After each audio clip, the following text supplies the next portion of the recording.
What's going on, everybody? Welcome back to another LEGO YouTube video. Today I'm going to be going over part 2 of my most wanted LEGO DC minifigures. Since the first part to this video was one of the most popular videos on my channel, I thought it would be fun to kind of go over some of my most wanted LEGO DC minifigures that missed the cut for the first part, and there are definitely a whole lot more, so this series very well could continue and probably will. So let's just go ahead and get into my first pick for my most wanted LEGO DC minifigures, and this is one that I will most likely never have, but it is definitely one of the most unique and coolest LEGO DC minifigures that I've yet to add to my collection, and it is the Comic-Con exclusive LEGO Batman of Zero and R. I feel like this is, I don't know much about this character, but I've always loved the concept behind it. The exclusivity of the character is really appealing too, and it's just a very well done minifigure, and I would love to have it for bragging rights, and also it's a unique Batman design that we are likely never going to see in LEGO again. If we do get one as a widely released minifigure, I would be very happy to add it to my collection, but I just feel like this one is very distinct. I love the purple cape and the purple cowl piece that we see on it.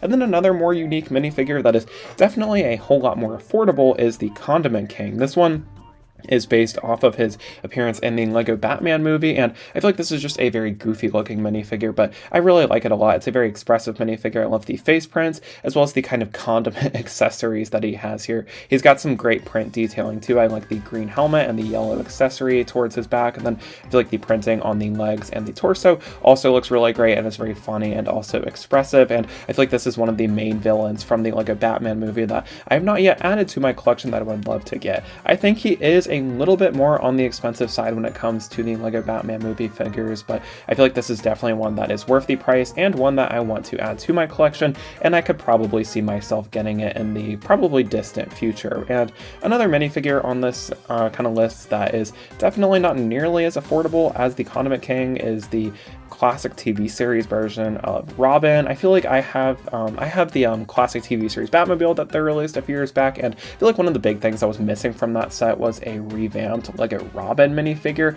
from the classic TV series show, and I really want to get this minifigure in my collection. It's a very cool looking version of the character. I like the dual molded arms and all of the print detailing, as well as the face print on this minifigure as well. It's just a very solid minifigure, and I have no complaints about the figure whatsoever, so I would love to add it to the collection. And then I also want to add the Adam West Batman minifigure. This one is very similar to the one that we got in the more recent Batmobile, but I feel like this version of the Adam West Batman just looks a whole lot better. I like the face print a lot better. I don't really like the kind of like paleness of the newer minifigure, and I like the navy color scheme of the older one a bit more, and I just find myself liking it a lot better than the other one, and I really want to add both Batman and Robin to my collection. Ideally, I would probably just pick up the classic TV series Batmobile, and then another minifigure I want to add to the collection. I promise the entire list won't just be classic TV series minifigures, but it is the Mr. Freeze that I believe was a gift with purchase when the set originally came out, and I feel like this is one of the more unique designs of Mr. Freeze that we have gotten in LEGO.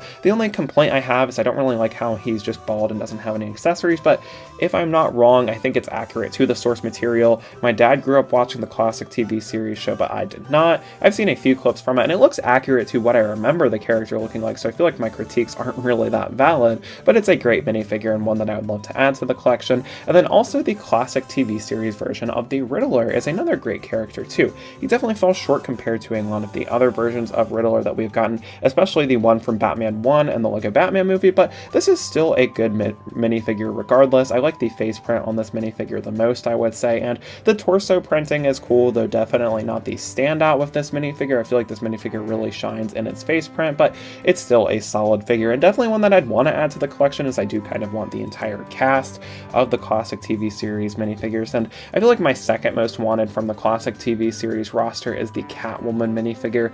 This uses the new, at the time, kind of like cheetah hair mold that we saw first in the Series 14 collectible minifigures, and it's recolored in black and brown, and I like all of the printing on this minifigure. She's got a cool face print as well.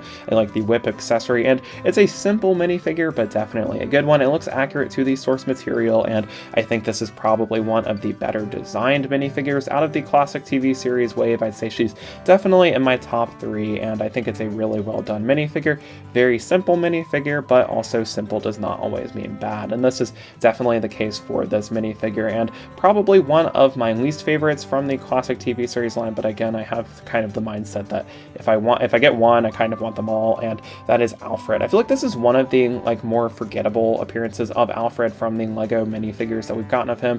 There's nothing bad with this character, it's just this Alfred I don't really like compared to the other ones, but it's still a solid minifigure. My least favorite of the classic TV series, but I still want it just to have it, is the Penguin. There's nothing really unique about this figure. He's got the cool purple hat, but when you compare him to the other villains that also came out in that Batcave set, he definitely falls short. But the completionist in me would still want this character, and if I were to end up buying the classic TV series Batcave, I would definitely be happy to have him in the collection. And if the classic TV series Batcave has been one of my most wanted sets for some time now, and maybe I'll get it eventually. But finally, a minifigure that's not from that wave is the Clark Kent Superman minifigure that I think was included in one of the DVDs for the Lego Batman 2 movie, I think, that was based off the video game. This is just a really unique minifigure. It's the only version of Clark Kent that we've gotten in Lego. I think my favorite part of this minifigure is definitely kind of the torso, where he's kind of ripping off the suit to get, of course, the iconic Superman kind of design that we always see, where he kind of goes in the phone booth and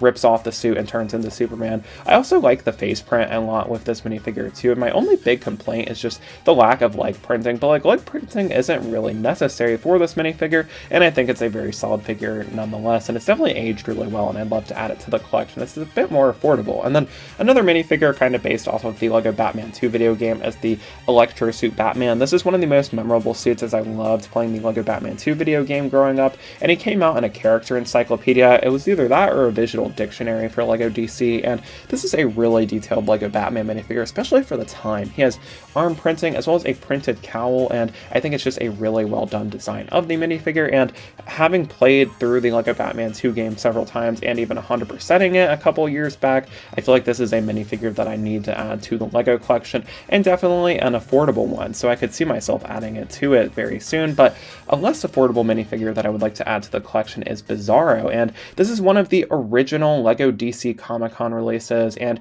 it's the best version of Bizarro that we have gotten in Lego. It's a very simple minifigure, but I love the printing, especially the Bizarro #1 on the torso and the purple color scheme, and I like the face print on it too, and you do get a nice plaque to go alongside with it, and the exclusivity of this character just really makes me want it too, and it looks way better than the Mighty Micros minifigure, which is the only widely released version of this character, and the only one I have. I think this would be a great improvement over that minifigure, so hopefully I'll get it, but I highly doubt it, but still a cool minifigure. And then another one I want to add is Batzarro, which is much more obtainable, I would say, and I feel like the details on this minifigure look great too. I love the kind of flipped upside down Batman logo, and I also really like the purple color scheme in the face print, and I like the tattered cape that we have on this minifigure. He doesn't look nearly as cool as Bizarro, and he's not nearly as iconic, but he is very affordable, and I feel like this is a really cool minifigure to add to the collection. It's a very unique minifigure, kind of similar to the Batman of Zur-En-Arrh, so this would be a much more obtainable, kind of unique Batman minifigure, and definitely one that I would like to add to the collection. I think he came out in either a visual dictionary, but I want to say he came out in a Lego DVD. I think it was the Batzarro League or something like that. But anyway, moving on, another character I would love to add to my collection is the Lego Batman movie of Killer Croc. This is the only version of Killer Croc that I do not have that has been made into Lego, and I feel like this is definitely one of the better ones. I really like the kind of Lego-ified look it has to it. I really like the classic alligator head that we can see on it. It just really feels like the perfect translation of Killer Croc into Lego form, and it's very unique. It's actually a lot bigger than the other big fig, which I do have, and I feel like this is they made the mold specifically for this character. I love the print detailing, and just the amount of effort that went into this minifigure is great, and I really want to add it to the collection, though he is a bit on the expensive side, but I still think it would be worth the price. And seeing as it's the only Killer Croc that I have yet to add to the collection, that kind of makes me want it all the more. So hopefully I'll get him in the near future, but I guess we'll see. I highly doubt it since I'm kind of scaling back on my Lego spending money, but This would definitely be one of the first minifigures that comes to mind if I were going to expand my LEGO DC collection. And I feel like the next minifigure on this list is another kind of more expensive one. A lot of these are from the LEGO Batman movie. It's Gentleman Ghost. And I don't know a ton about this character, but I really liked playing as him in the LEGO DC Supervillains video game, and I think this is a really well done minifigure. I really like the kind of transparent head that we see with the monocle, and it's a simple minifigure, but I feel like it looks really nice. I love his hat piece as well, too, and he has a very brief appearance in the LEGO Batman movie, so I'm surprised we got a minifigure of him, but it does look really cool, and I've heard the Gentleman Ghost is a popular, I think he's a Batman villain, though I'm not entirely sure. Again, I don't really know much about the character, but that's my list for some more minifigures that I want to add to my LEGO DC collection. There's definitely a lot more. I think I have like at least like 20 or like 25 more that I've not made either of the lists of this video, of these kind of like videos yet. So definitely comment down below what you thought of the video and what your most wanted LEGO DC minifigure is down in the comments. Be sure to leave a like if you enjoyed and subscribe if you're new around here. But that is all for today, and I'll see y'all in the next one. Peace out. Bye.